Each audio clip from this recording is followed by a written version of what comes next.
Bill Duke, what's up, man? Good to be here, brother. God bless you for thank you for being here. Indeed. How's it going? Been blessed, man. Been working, man, and doing things and in these very challenging times. My family's good. Had one friend die from COVID. My godson had it, but he got through it. So you feel blessed to still be here, man.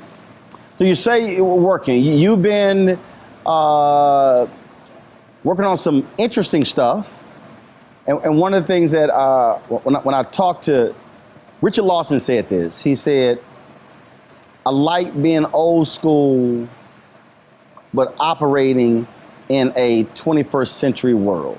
Yes. Understood totally. You have to keep going, reinventing yourself, and not give up. I don't want to retire because I enjoy what I do. When you retire, everything retires, I think. Mm-hmm. So if you keep going, like you have been going for years and still have it all together, that's what I want to be like you when I grow up. I mean, for me, it is the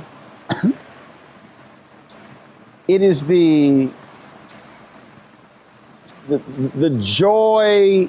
It's like even before we started shooting, this is the perfect example. For me, it's the joy of, and I'll tell Mario Van Peebles this, of the shot. You like, damn, that shot looks good. It was, so like right before we hit record, I'm sitting here and I was like, are we getting that light that's behind right, it? Right. That's what still interests me and piques my interest. It's the shot, it's that camera movement. It's the, so that's the thing for me. So if I play it back, oh, I like that. I like what we did right there. That's what still does it for me. Yes, me too. People always ask me, what do you prefer, directing or acting? I said, I love acting, but directing, I mean, you have the ability to have a voice visually, and that's something that's wonderful. The way you see things, it gives it validity. Right. And so that's something that I understand totally what you're saying. When we last talked, I told you, I literally watch High Flying Bird every 3 months. I've seen it. But I watch it and I'm just watch that movement. Ooh, I like that angle. I like how, that was tight. And I like how, I just like, matter of fact, we were covering a march. We were covering the March the March for Democracy. And we were marching with the marchers. And so Anthony took a rest, I grabbed the camera. And so it was some different stuff I was trying or whatever. And that to me is what still is just so interesting that sometimes, like, it'll keep me up at night. I'll be watching stuff and I'm looking at it and like, oh, I want to try that next time we go out and shoot. I like how those colored lights were used. Right. I want to use that. That's the thing to me that the experiential that keeps your mind going and flowing. It's interesting that you mentioned High Flying Bird. I think you know this, but it was shot. Yeah. With 5 iPhone 7 Plus. That's why I watch it. And when they did their dolly shots, they rolled them around in the wheel. Right. Because the story I read, Soderbergh said that had we done a traditional track, I remember it was coming down a hallway off an elevator, and he said with the wheelchair, he curved around this way as the characters went that way. He said a traditional track, I couldn't have gotten that shot. That's right. So that's what I'm saying. So that's the thing. And I forgot the story. They said he shot with iPhones, and I forgot to say the size of his favorite light. I forgot the size. In the story, they said he shot all he sees with his favorite light, right. And it was just like, and that was it. But I'm saying, but that's the curiosity, and where the satisfaction comes in, Other people may not get it and may not see it, which I think is what keeps the juices flowing and the creativity. And then it's like, ooh, new technology. Ooh, we can add this, and ooh, we can add this and this. That to me, I think is what is so interesting. Well, it's your vision. You know what I'm saying? Your specific way of seeing life, of seeing the scene, the context, putting that all together, in my opinion, is exciting. And of course, it takes study and craft and the rest of it, but it's worth it because when you see it on screen, that's how you imagine it, that's how you saw it, and nothing wrong with that. When you did work at Howard University, and I used to be the head of the Department of Radio, Television, and Film. when you were there, and even now, do you have the sense that folks who want to direct really are locked in studying the craft? It's okay. I can tell by the look of your face in the lab, you like, hell no. Because that's the difference. Look, as you know, the craft of anything takes time, commitment, and study. The craft of it. You can take a camera and a sound system and shoot something, but is it crafted? And it reminds me of a story that a pastor friend of mine told me. He said, one Sunday, he said, in terms of the craft, nobody wants to do the craft of it. So he said, everybody who wants to go to heaven, stand up and sing hallelujah. Everybody stood up 5 minutes. Calm down, calm down. Everybody who wants to die, stand up and sing hallelujah. Nobody stood up.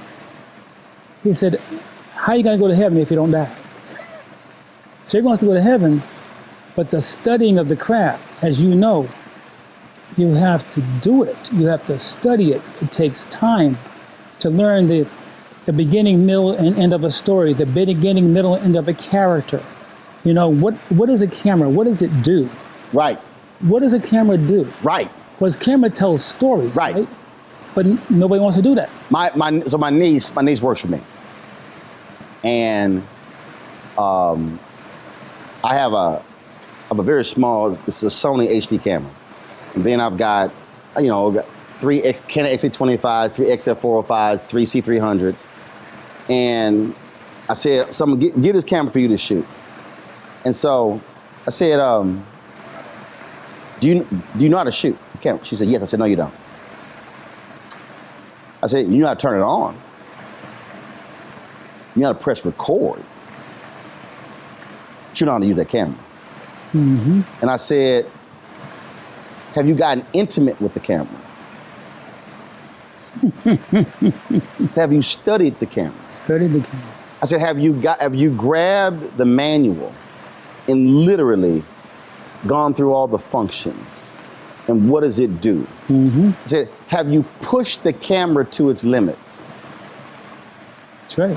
I said, you know how to use the camera.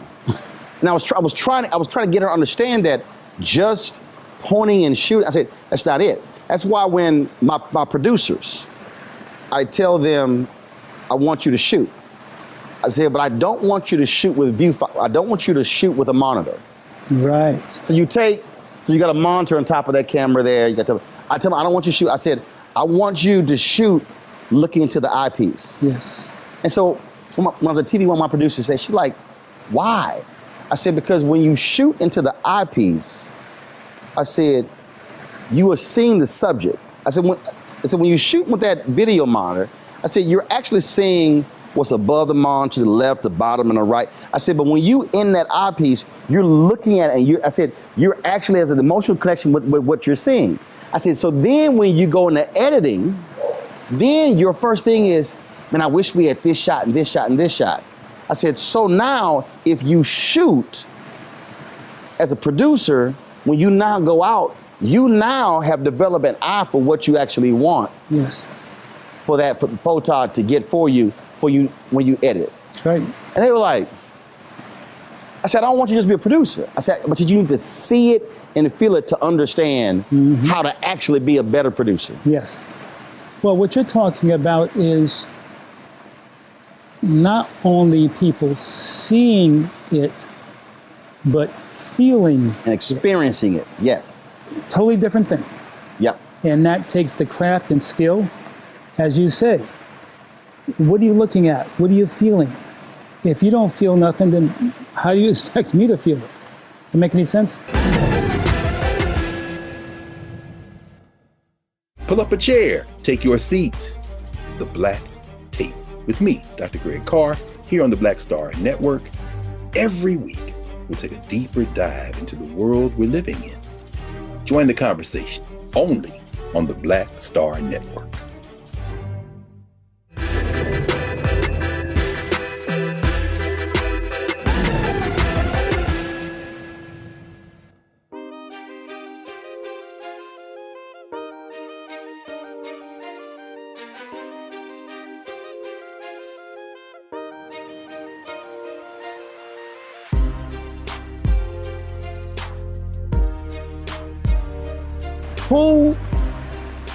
Who really showed you the art of the craft of the who said, Bill, no, this is how you direct. This is what you look for. I'll tell you, going to the American Film Institute when Tony Vellani was there was an incredible experience for me. But one of the people who gave me passion was Gordon Parks. Gordon Parks didn't just shoot. He knew how to tell a story emotionally. And so when she's running across the field or whatever, you felt it, right? Because he gave you the understanding of the moment visually. Not just, I mean, it wasn't, she didn't say anything. But when she ran across the field or they did something, you felt it. And that's a craft. I think it's also, when we start talking about, again, part of this craft, people think visually, but the value of sound. Steve McQueen's 12 Years a Slave. What I love about that, and it was, and part of the reason I guess for me, I get it, because not only have hosting the show and doing interviews, whatever. But I went to communications high school where they taught us to value the credits after the movie. Yes. My teacher, Mary Waits, would make us, we had to watch the film to the end of the credits. She said, this is how the movie got made. Yes. So I still watch credits. I literally don't leave till the credits are over. But watching that, I loved how he used these long moments of silence, and all you heard were the crickets in the water or whatever. And it was a trip watching it because there's a natural moment of silence, but then after, you know what you pick up. And I'm watching it, and I'm literally going, damn, he made that go 15, 18, 20 seconds. And watching that movie, it's amazing how silence actually became its own character. You are 100% right, and that's a brilliant observation. You know, when watching a movie or when you're acting, I hate the word acting because it sounds like pretending, but acting is actually becoming. After you learn the lines, I tell my students when I'm teaching acting, you fall into darkness backward. You're not quite sure where you're going, but you trust something in you. So we're in a scene together. One of the most important things is how I listen to you. It's not I'm waiting to say my next line. Right. But I'm listening to what you're saying and what it means to me, and I respond from that. Does that make any sense? Well, because look, we've done multiple interviews today, and There was no agenda with any interview. So no one was pitching a movie. No one was pitching a book. No one was, and so there literally were, I have no questions. Now, I have knowledge of the subject, the person I'm talking to. I have knowledge of their background, but I literally have no idea where the interview is going. Right. Which means that I actually have to listen to understand where I'm going. Otherwise, it's just sort of there. Well, listening is a rare craft these days. You know what I'm saying? It's like, it's wonderful to talk to somebody that really listens to what you're saying. And sometimes before they speak, they really hear you. And that determines their response. Right, precisely. Tone, whether it's melancholy, whether they're sad, whether they laugh, whatever, that now can change the direction of the conversation. That's right. And when you're working in a film, it's like the other actor you're working with determines to a great extent your performance. You know, it's like I tell this story all the time. Many years ago, I was acting in this film with this new director, right? I was having trouble with the scene. And so I go up to him. He's a young director. I think it was his second film. And I said, I'm having trouble with this monologue here, you know. Can you help me out, understand it better? He looked at me and he said, make it more blue. Make it more blue. Like sky blue, blue light.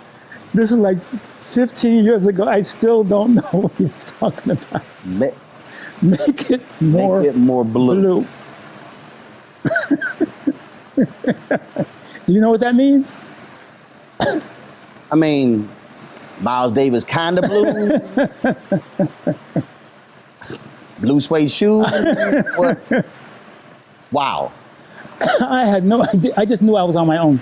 Now, as somebody who is a director, but you're acting, is that when your director side go, you don't know what the hell you doing? That's right. Well, you know, because that's not direction. It's not direction, but a lot of directors know the camera, they know lenses, they know sound, etc., and editing. But working with actors and having, because as actors, we have to trust you. Right. And so that, you know, because we're vulnerable. So we need you to really guide us and help us. And when we have moments of doubt, reassurance of some kind, or putting us in a direction that makes it work for us. But to talk to somebody that has no idea what acting is, that's it's a challenging experience. There have been a number of roles that you played in, a number of, and what's interesting, even when I look at the comedic roles you play, you don't get the comedic lines, but you end up being so serious that it ends up being funny. Right. Have you ever actually done just a comedy? Unfortunately, not really, no. See, okay, so I interviewed Courtney B. Vance. Yeah. It was the same thing. Courtney did all of these serious roles. And I had him on my show, I said, Courtney, when you gonna do, bruh, a comedy? And it was, he was like, his role's a good idea, blah, blah. He said, it never really hasn't happened. And then when he did Office Christmas Party, oh my God. First of all, that movie is crazy. And I was so happy to see him. And so even though he played this serious guy, I was cracking up laughing. And when I saw him, there's never an opportunity to do that. Have you wanted to do that? Well, you know, the closest I've come to that And people laugh at that scene every time they see it. And I swear to God, I've traveled around the world, as you know. And every time I go to a country, they repeat this line, from menace to society. Of course. You know what I'm saying? Of course. It is one of the, look, there are people who play the game of movie lines.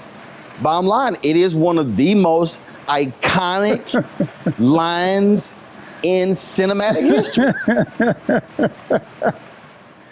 And they think it's funny. It is. but obviously it wasn't designed to be that way. No. It's this serious scene. Yes. How many times have you done shows where they said, you got to do the line?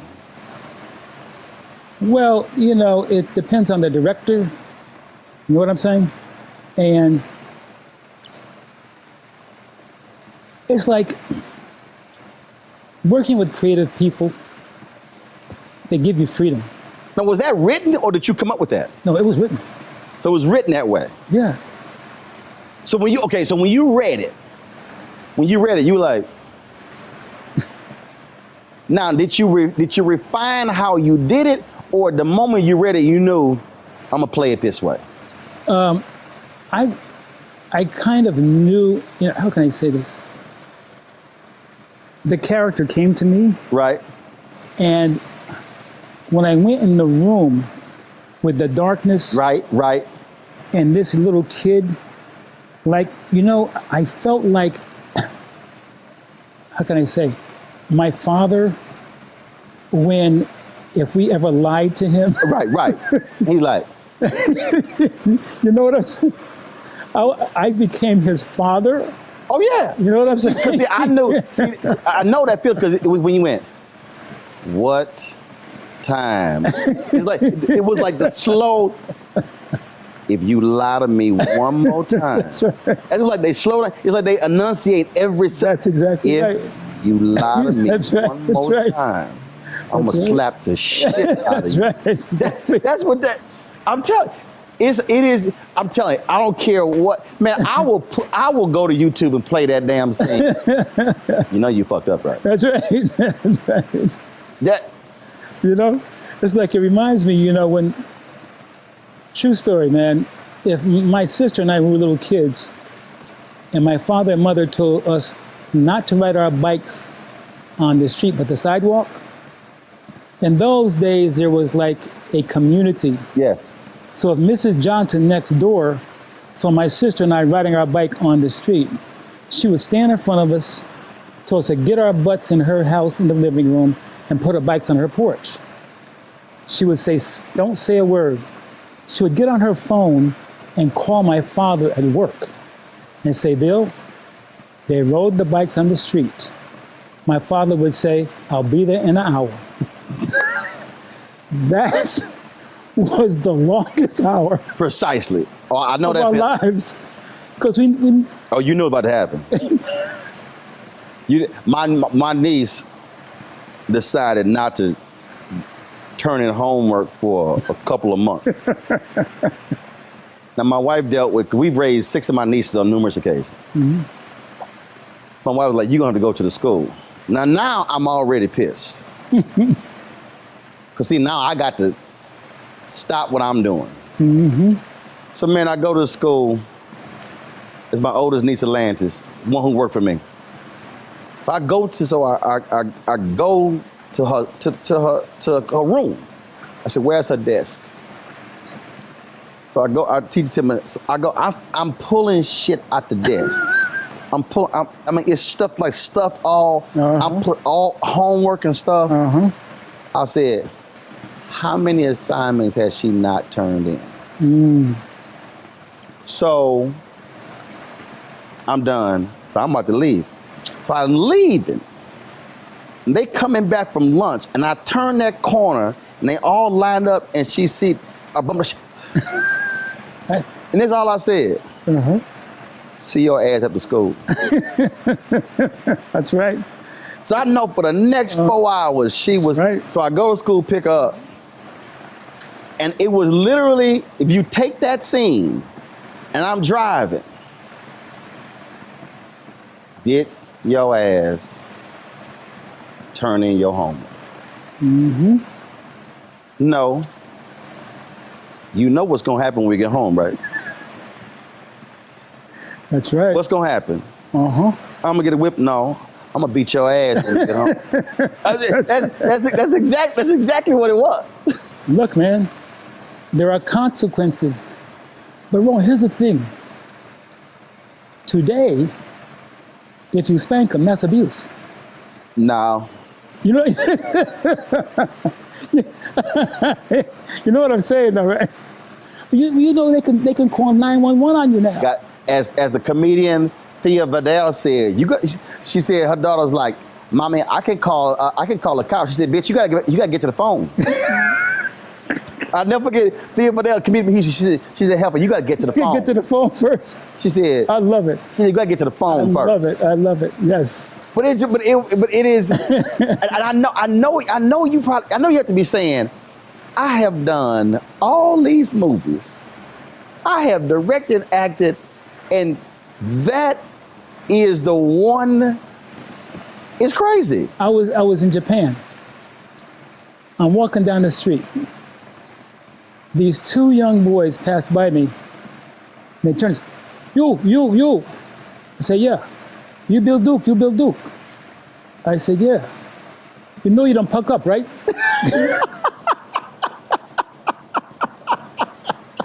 They couldn't even say the word. You know you don't puck up.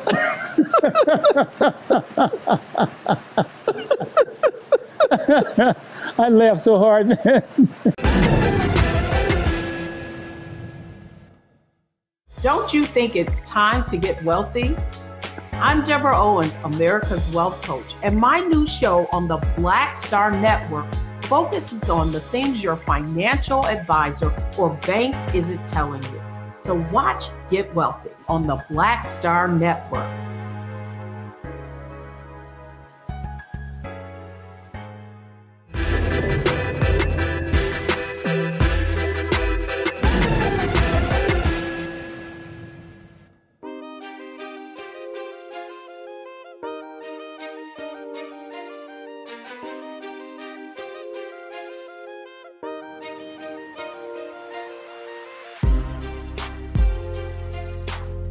There are 5 movies that are on my list of all-time black cult classics that if you have not seen, you cannot come back to my show.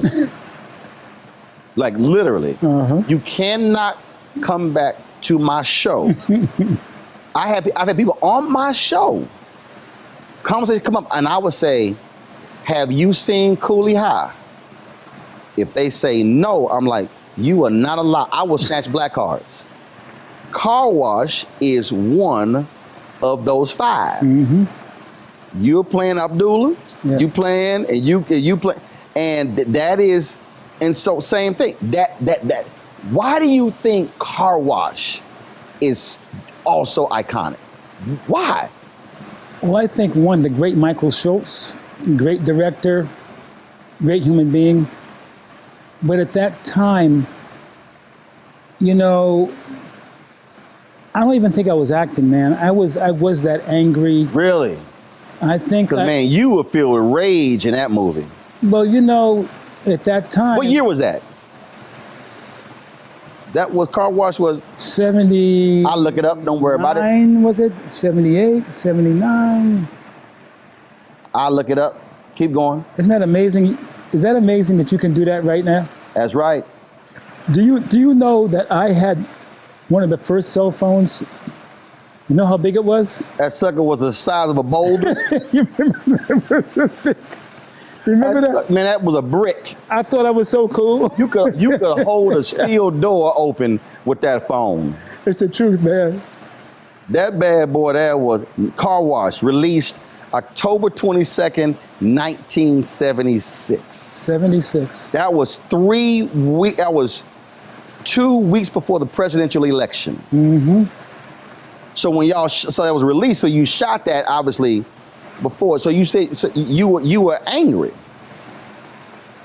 It was the context of the times. You know, there were there were rioting, there was anger, there was a lot of things, and I felt a lot of Abdullah, the character, and I think that's why Michael casted me. He knew me as a friend, because we were at the Negro Ensemble Company together, and when I was at NYU School of the Arts, he was there too, and I think he knew that I felt that human being, and that's why he hired me to do it, but I just thought the writing in it, the directing in it, and the people in it, Antonio Fark, the Pointer Sisters, Richard Pryor scene, George Carlin, that supporting cast of people, Danny DeVito, it was kind of a conglomerate of good folks, But you also had you also had this cultural. I mean, you had the gay folks, you had Native Americans, right? You had the Jewish son and the owner. You had so you had a melting pot of a movie in 1976, and I didn't realize until I saw one of the retrospectives that, because it aired on NBC, that it was too black for them. That there were more. They made Michael put more of the white characters in the TV version than was in the movie version. And they said, "No, that's too black." Really, I did not know that. You didn't know that? No, I didn't know that. I actually saw retrospective. So if you watch the TV version, you see all these white characters that were not actually major parts in the movie. Wow. He did a retrospect, and Michael said, and I've been sitting down interviewing Michael, and he said, yeah, that they were like, no, that the movie was too black. Wow. And they had to whiten it for it to air on network television. That's the reality. In those days, it was, I don't think people really understand the evolution of things, what we came from to where we are today, and all of the obstacles that were faced at that time, because I think young people today just think this is the way it always was. Mm-hmm. When we came up, there was no internet, there was no social media, there were no real self. You remember those? See, this here, but the movie, when Car Wash came out, you also were, King Gets Killed, because you write about it in your book, Bill Duke, My 40-Year Career on Screen and Behind the Camera. King gets killed in ’68. This movie only comes out 8 years after King's assassinated. That's right.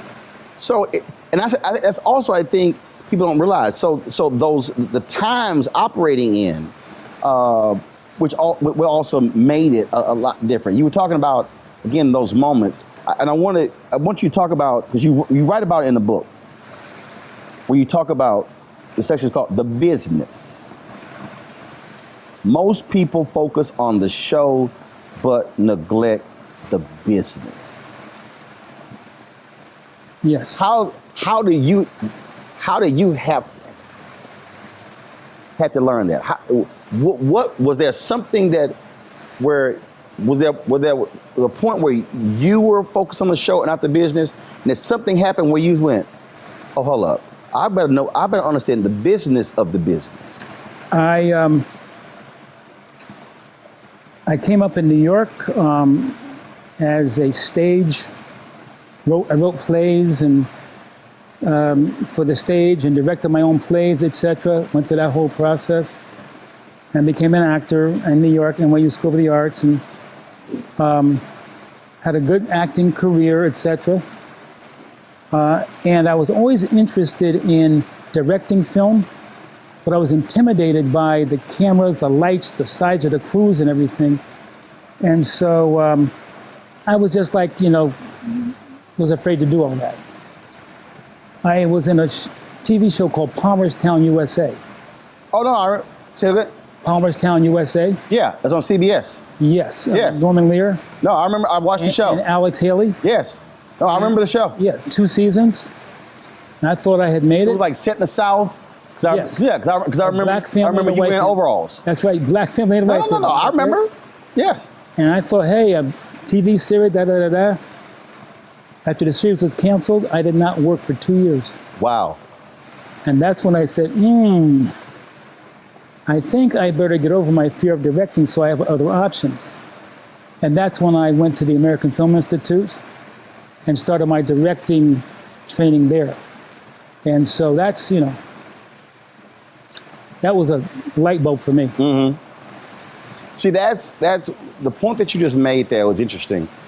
Tashina Arnold, I saw her speak here at an event in LA, and she said it was 10 years when Martin got canceled, where she got another sitcom.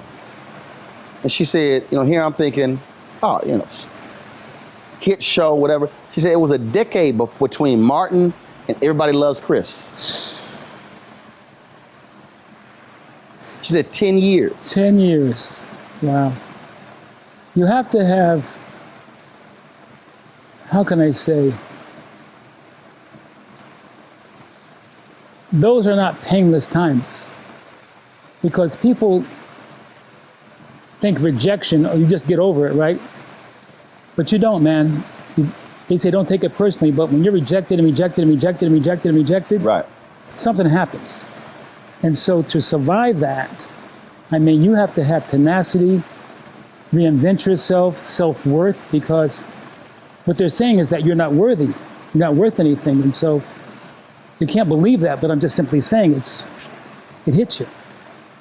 10 years is a long time not to work, man. That's a long time.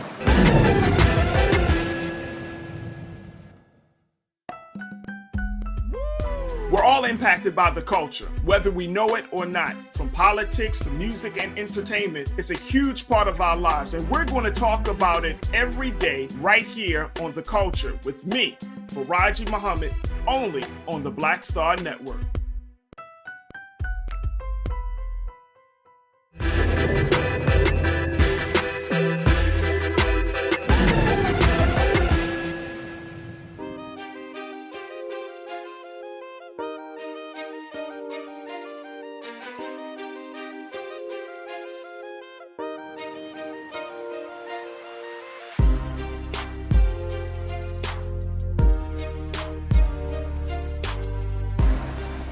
How did you get into this? Did it just happenstance? Was it accident? Was it how? Let me tell you the truth about how I got my first directing job. I went to the AFI and studied directing. And I was there for a couple of years. And I did a film called The Hero. And it won a couple of awards and stuff, So I had an agent, and we went around and shopped it around because I wanted to get a TV directing gig or a film directing gig. And everybody said, no, no, no, no, no. I got depressed. It's finally a year I did that. I went away, I do transcendental meditation, went to a meditation retreat. My agent calls me and says, hey, Bill, come back. David Jacobs at Knots Landing wants to talk to you. I rush back to LA. I go over to David Jacobs' office, who was a Knots Landing producer. The meeting lasted for 5 minutes around. And I said, what is this about? Am I wasting my 5 minutes? 5 minutes. And I just told me to leave. So my agent, I said, we wasted my time. He said, oh. A week later, my agent calls me and says, Bill, David wants you to direct an episode of Knots Landing. I said, what? So we're in pre-production for 7 days. And Joel, the line producer, comes to me and says, Bill, you did a great job in pre-production, but we could tell you're going to be a great director from your reel. I said, what reel? Oh, the reel from your other shows. I said, no, I just got an AFI. I just got. He said, wait a minute. He goes into David Jacobs' office. David Jacobs had mixed my box up with somebody else's. That's how I got my first job as a director. Wow. Am I lying? Wow. God has a sense of humor, right? He said, what reel? It's the worst reel. Well, of all the other shows that you directed. I said, You like, no, might be another bill due. That's how I got my first job as a TV director. That is crazy. It's a true story. What was their response when you said, that ain't mine? I shot the next day. They followed me around for 2 days to make sure I knew what I was doing. Now, were you nervous the whole time? Like, I could be fired. I mean, it was like, I knew what I was doing, but they were like, yeah, we don't know your ass know what you're doing. I'm just saying. They followed you around like a black person by the security in That's right. at the mall. That's right. Exactly right. It was. So, how did they like the episode? They loved it. I went back and did several episodes after that. Wow. David Jacobs is one of the reasons that I'm in the business. I have my career because he laughs, and he laughed so hard. He laughed so hard. It was like I made a mistake, but it's a mistake. I'm glad I made it. That is crazy. It's a true story, man. That is crazy. I bet they were like, let's go back and did you actually have a reel? No, I had that one film I did. Did they go back and watch that? No.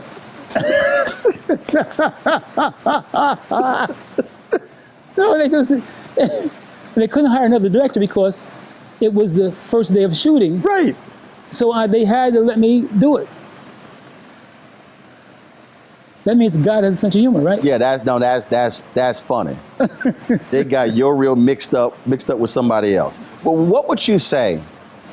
TV show, stage, movie, the most absolute. So I'm gonna ask two. What was the most fun you had as an actor and a director?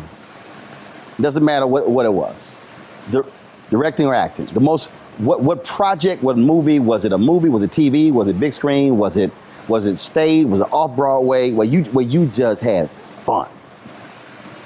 I would say the most fun I ever had. One of the greatest people that doesn't get the credit he deserves. Miller Van Peebles ain't supposed to die a natural death on Broadway. Mm-hmm. It was an incredible cast of people.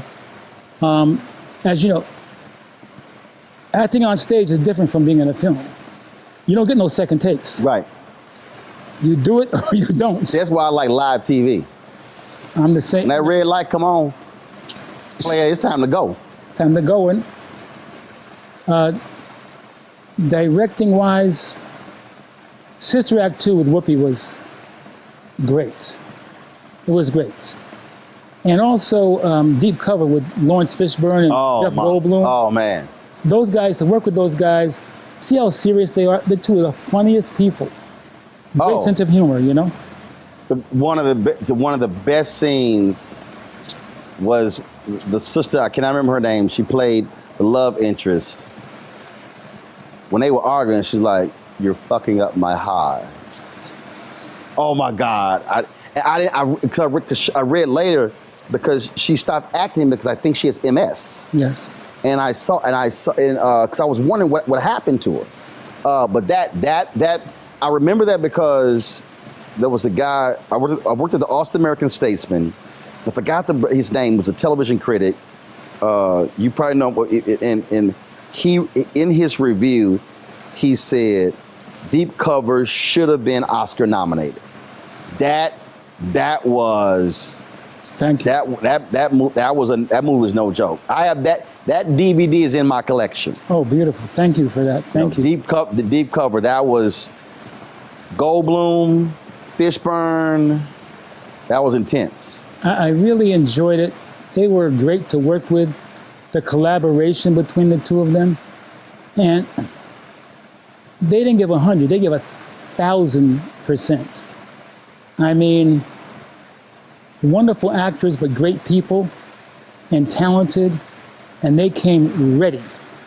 And it was a great experience.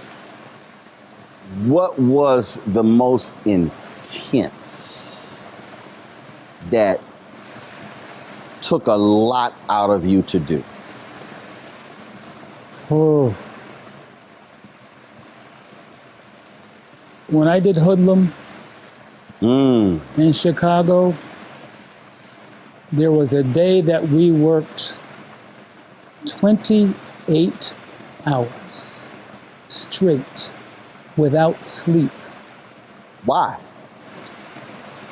Behind schedule, had to make it up.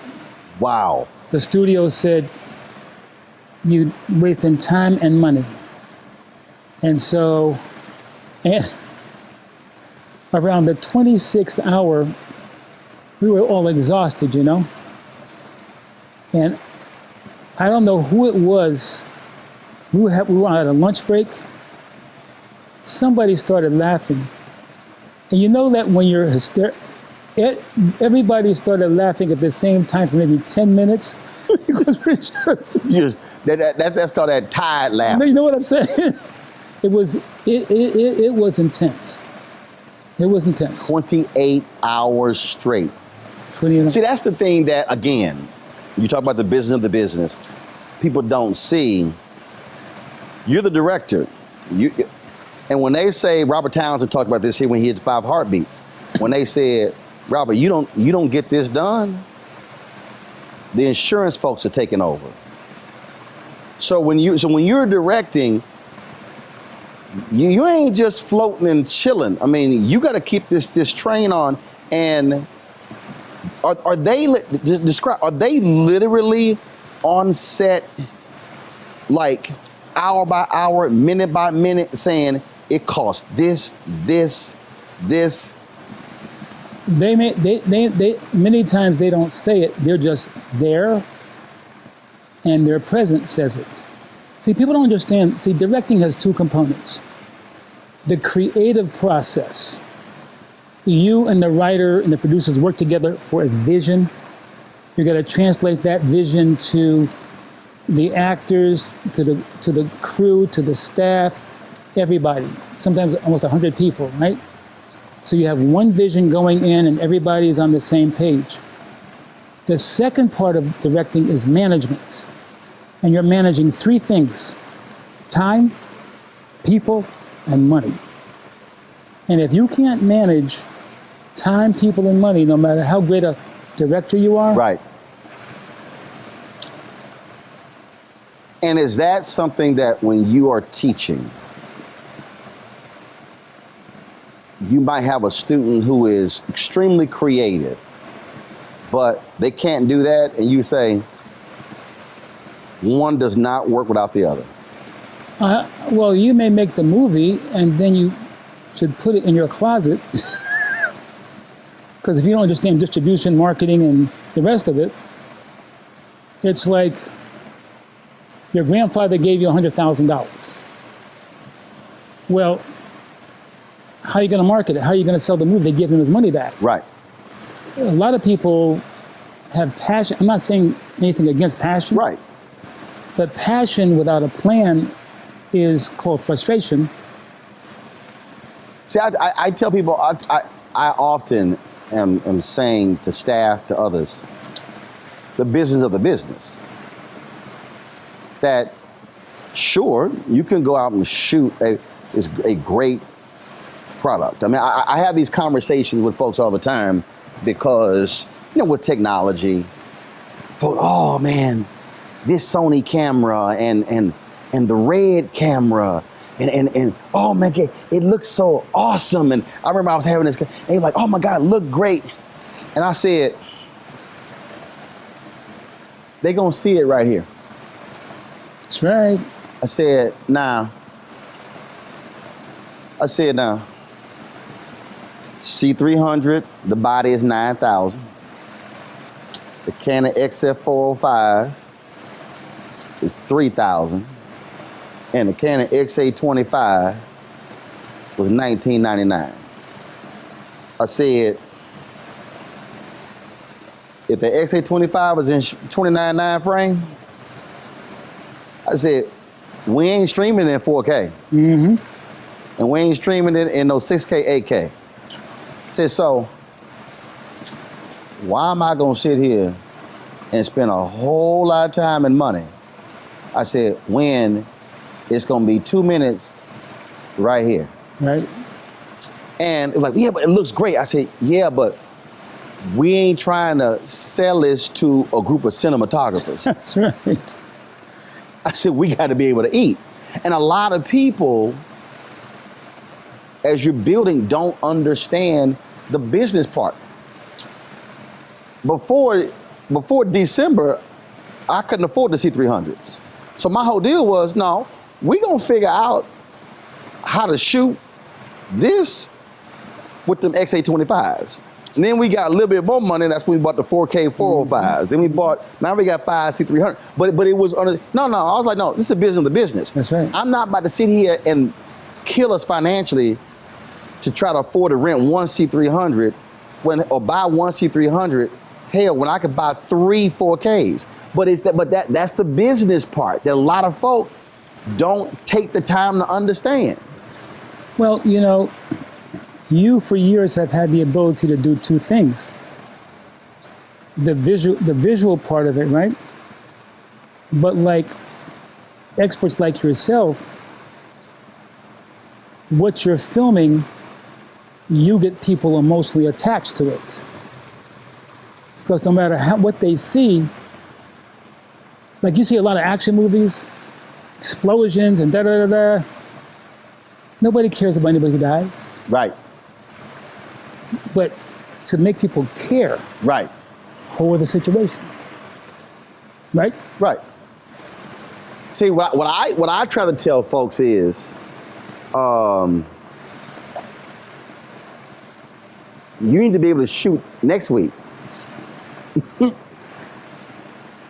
I'm like, you spend all your money this week. Okay, but can you shoot next week? And then next month? That's right. And that's the thing that I think.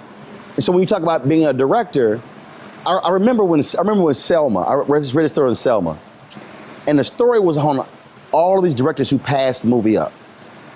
I think Spike Lee passed, Lee Daniels passed, and all these directors said, I can't make this for 25. And Ava DuVernay was like, I can make it for 25 million. She's like, oh, and so again, that was one of those things where she was like, no, we gonna figure this thing. That's right. And that's the piece I'm always saying, don't focus on, man, I wish we had this.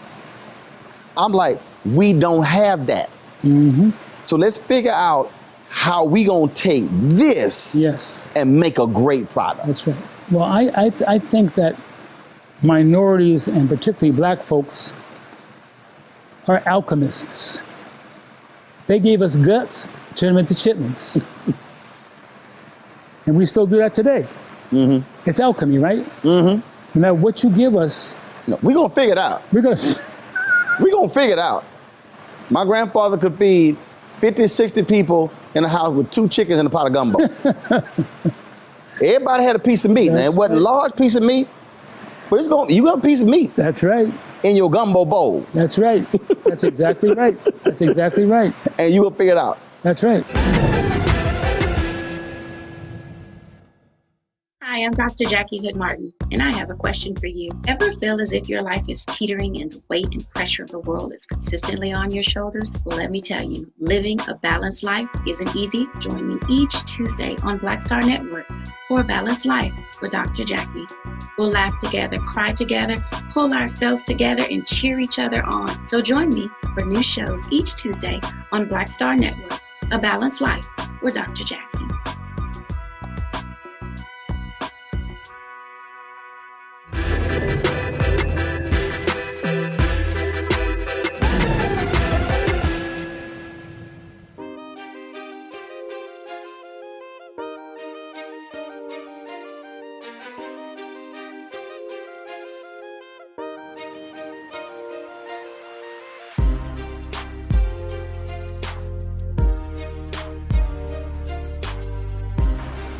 I asked you earlier about comedy.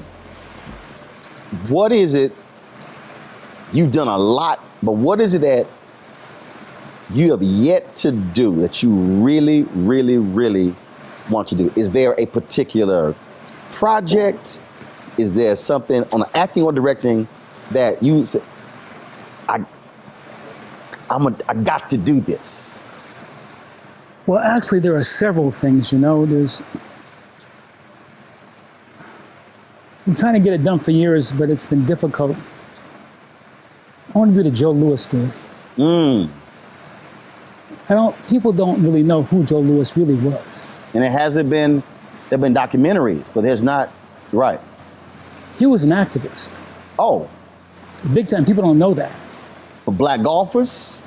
Do you know what happened to him when he first tried to bring blacks to the golf clubs with him? Mm-hmm. That they said, well, you can come in, Joe, but not the other people.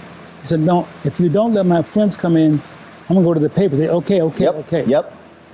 So he brought his friends in, and when they hit the balls, and the balls went to the holes, and they brought the balls out, it was covered with human feces. Mm-hmm. Human feces. Mm-hmm. That's one of the things he went through. And then, you know, that he did these fights around the world and made lots of money, but he took the money and donated it to the army because he believed in the war. Mm-hmm. Because he was an activist, they taxed him, you know this story, they taxed him on the dollars that he gave. And that's how he went broke. Right. So, after that's how you owe the government. And I always wanted to, because I just admire him for who he was, what he did, one of the greatest fighters that ever lived. Because because what has been created of Joe Louis, oh, he was quiet Joe, didn't say anything, as if outside of the ring he was just this docile, meek figure. No. Demurred. No. See, that's why who's telling the story matters. It's by who? That's why who is telling the story matters. Yes. Because it's how you now frame a Joe Louis. That's right. Because I think if you ask the average person, it's when you see the films and he wasn't loud, he wasn't boisterous, he wasn't all of that, but there was something behind that quiet. I call that quiet inferno. He loved us as a people. He was respectful. He had his own self-caring, but he cared about us also. So he tried to leverage his celebrity to our benefit. Mm-hmm. And when that was seen, he was cast as a, stay in your box. You're jumping out your box, Joe. Right. You're giving your money, just shut up. And he didn't. Paid the price. Last question for you. I ask this of a lot of musicians, and typically the work they cite is the one least appreciated by fans. So out of all the movies you starred in or directed in, what is your favorite? That's for you, that you... Wow. That's a hard one, man. That's... Because there's one, every musician will say, it was this album. Didn't sell a lot, but it was this album, it was this song, it was it. So again, not it may be something we had never even saw. But for you, it meant something personal to you. It spoke to you. It was. I think that Deep Cover. Because it talked about one of the major problems in our community, which is drugs.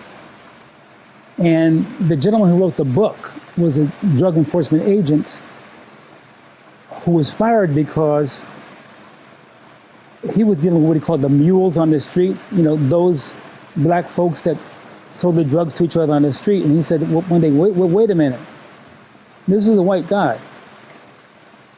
They're not manufacturing it. They're not shipping it. They're not the... So he went to his bosses and said, hey, you know, I want to focus on the people in the office buildings and stuff that are blah, blah. They told him to shut up, mind your business, and deal with the mules. And he quit and wrote the book, and it was courageous. I just thought that was, I really wanted to tell that story because, as you know, the drugs are dumped into our community, and we're seen as the, but I wanted to talk about how they got there and so on. So it was an important topic for me. Well, I dare say, first of all, folks should see that. They should absolutely get in your book. Can I do a shameless pitch? Yeah, go ahead. I have 3 things. That book. I have another book that you can get on Amazon called Works of the Invisible Man, which is my poetry book. And then there is my network that's coming out called the Unite Network.